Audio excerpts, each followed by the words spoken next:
The Harlem Renaissance has this sort of mythical sensibility, I think, in the culture. There was a whole way of thinking about freedom, about a new chapter in racial pride.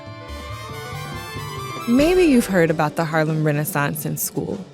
Maybe hearing the phrase evokes jazz or Langston Hughes or that spot uptown where the A train meets 125th Street.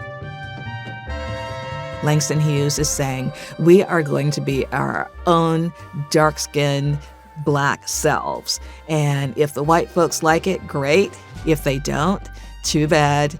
If the Black folks like it, great. But if they don't, too bad. We know we're beautiful and ugly too. That's the new Negro aesthetic. I'm Jessica Lynne. I'm a writer, critic, and Zora Neale Hurston fangirl. And I'm here to be your guide to the sides of the Harlem Renaissance you might not know.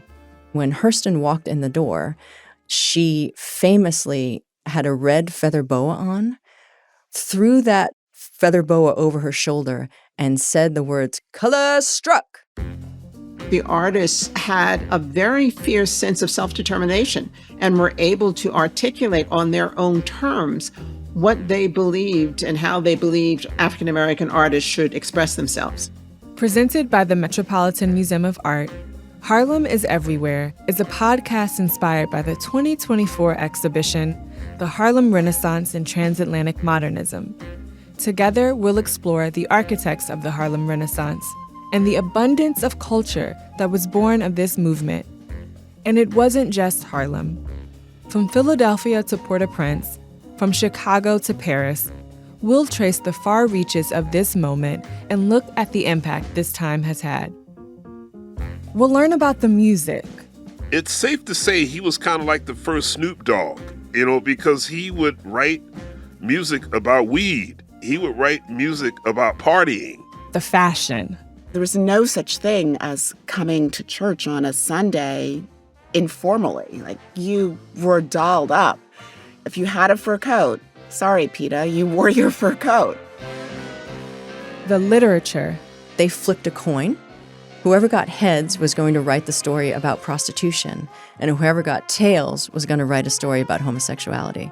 So mix yourself a gin Ricky and see, hear, and celebrate the cultural and political movement that made space for Black people to define how they were represented in the American story and on the world stage.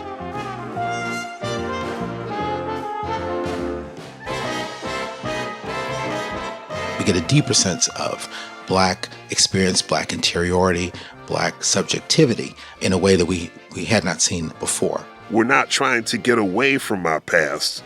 We are trying to create a new standard. Get ready to travel back in time with me to explore the impact that this generation has had and continues to have on us all. Harlem Is Everywhere drops February 20th. Subscribe wherever you listen to podcasts.